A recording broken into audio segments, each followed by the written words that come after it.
आज का वो था कि हिंदूज ने वोट आपको दिया था, आपको हिंदू से माफी मांगनी चाहिए थी। एल्विश को शायद ये समझ में आया डैमेज होने के बाद, वो समझा और वो माफी मांग लिया। और माफी जैसे ही मांगा, हम वीडियो बनाए और बोले कि हिंदूज जीत गए, हमारी जीत हुई। और बंदा माफी मांग लिया, ठीक है, माफी मांग लिया, बात खत्म। उसके बाद अगर आप लोग नोटिस किए होंगे, मैंने कभी भी उसको कुछ नहीं बोला उस चीज के बाद, कुछ नहीं बोला। कभी 6-7 दिन बाद फिर हुआ, सुनिए क्यों क्यों क्या हुआ, कैसे हुआ, कैसे हम लोग की दोस्ती हुई या क्या हुआ, सारा चीज मैटर खत्म हो गया। अब हमारा क्या डिमांड था आप समझो। एल्विश क्या हमारा दुश्मन था? नहीं, एल्विश हमारा दुश्मन नहीं था।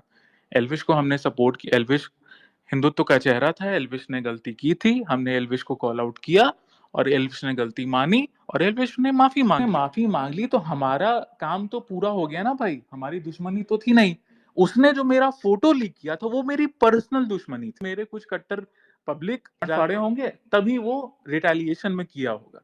बाद में उसको शायद पछतावा हुआ कि क्या हुआ, उसने इंस्टा से डिलीट कर दिया या रिपोर्ट हो गया, I don't know. Verified handle का तो स्टोरी पोस्ट रिपोर्ट होता नहीं है, उसने इंस्टा से हटा दिया, ठीक है। जब उसने माफी मांग ली, हाँ, 6-7 दिन बाद या 10 दिन बाद क्या हुआ कि मेरा काम जब महीने में काम हो जाता है तब मैं डोनेशन खोलता हूँ। तो जैसे ही मैंने डोनेशन खोला, उसके 1-2 फैन पेजेस, बड़े बड़े फैन पेजेस, फिर से मुझे ट्रोल करने लगे कि ऐसा काम तो कोई और भी कर लेगा, भिखारी है ये, सुन दिस डैट।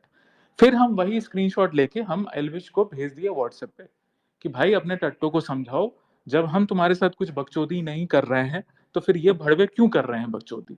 तो फिर वो मुझे कॉल किया, व्हाट्सएप कॉल किया कि भाई कौन है ये लोग, मैं जानता भी नहीं हूँ, और ऐसे तो तुम्हारे फैंस भी बकचोदी करते हैं, तो और मैं इनको नहीं जानता हूँ। तब हम बोले कि नहीं भाई, आप इनके स्पेस में बैठते हो, तो आप जिन फैन पेजेस के स्पेस में बैठते हो, अगर वो कुछ गलत कर रहे हैं तो इसमें रिस्पॉन्सिबिलिटी आपकी बनती है। तो एल्विश बोला कि ठीक है भाई, मैं समझा दूंगा, और एकदम डाउन था, मतलब मेरी ही तरह, मैं प्यार से बात कर रहा था, वो भी भाई प्यार से बात कर रहा था, और वो एकदम डाउन था। तो हम बोले कि भाई ठीक है, आप समझा लो, क्योंकि हमको कोई लफड़ा नहीं चाहिए, आपने माफी मांग ली, बात खत्म हो गया, आप अपने रास्ते खुश रहो, मैं अपने रास्ते खुश रहता हूँ। वो बोला ठीक है भाई, मैं समझा दूंगा, मैं बोल दूंगा उनको। उसके बाद मुझे मुझे सारा चीज फ्लैशबैक में चला गया कि भाई कैसे कैसे हुआ था। बिग बॉस के टाइम दोस्त बहुत, मतलब बहुत दिल से सपोर्ट किए थे। तो फिर हम दोनों के बीच में कुछ बातें हुई, थोड़ा वही पुरानी बातें कि भाई क्या क्या हो गया, कैसे क्या हो गया, तुम भी गलत किए, बहुत एक्सटेंड कर दिए। हम भी बोले कि तुम भी बहुत गलत किए भाई, तुमको नहीं करना चाहिए था। फिर बातचीत हुआ भाई, बातचीत होगा और रिजॉल्व हो गया, दैट्स इट। रिजॉल्व हो गया, दैट्स इट। और हम ट्वीट कर दिए, भावनाओं में आके हम ट्वीट कर दिए, क्योंकि मेरे अंदर नहीं है भाई, मेरे साथ तुम कुछ भी गलत करो, अगले बार तुम आके एक बार प्यार से बात कर लो, हम भूल जाते हैं। मेरा एक, इसको अच्छा ही समझ लो या खराब चीज समझ लो, हम भूल जाते हैं। वही चीज हुआ, दैट्स इट। हाँ, एक गलती मेरे से हुई, मैंने ये एक्सप्लेनेशन वहां नहीं डाला, ट्वीट किया, लेकिन हमको ये नहीं पता था कि ऑडियंस ये नहीं समझेगी कि भाई हमारी कोई पर्सनल दुश्मनी नहीं थी। उस बंदे ने गलती किया था, उस बंदे ने माफी मांग लिया हिंदू समाज से, दैट्स इट। हमारा पर्पस खत्म हो गया था, हमारी कोई खुन्नस नहीं था, दुश्मनी नहीं थी वैसी। यही बात है भाई, इसके अलावा कोई भी बात नहीं है।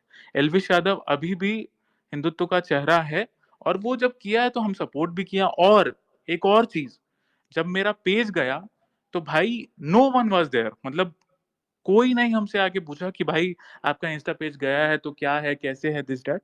वो मुझसे दो, अभी तक 3 बार मुझे मैसेज करके पूछ चुका है कि भाई, मतलब उसको भले ही उसके कॉन्टैक्ट्स नहीं है इंस्टा में, लेकिन वो 2-3 बार हमसे पूछ चुका है कि भाई मेरा मेरा कोई हेल्प चाहिए होगा तो बताना, हम हेल्प करेंगे। तो ऐसा है भाई, यही सब चीज था भाई, और कोई भी दूसरा बात नहीं बोली। अब कुछ लोग बोलते हैं कि उसकी माँ को वैसे बोला, मैंने भाई उनकी माँ को कुछ भी नहीं बोला, मैं ऑन रिकॉर्ड यहाँ पे बोल रहा हूँ। अगर कुछ बोला भी होगा, पहली बात, सबसे पहले मैं माफी मांगता हूँ, पहली चीज।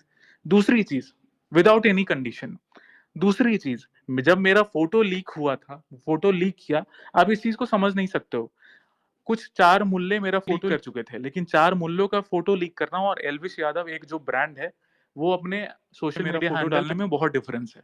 आज के डेट में गूगल करोगे रैंडम से ना कौन है, तो मेरा फोटो सबसे पहले आएगा, ठीक है। तो ये था भाई, वो फ्रस्ट्रेशन में निकला था, और मैं अभी माफी मांगता हूँ अगर मैंने कोई गलत शब्द उनकी माँ बहन के लिए यूज किया हो।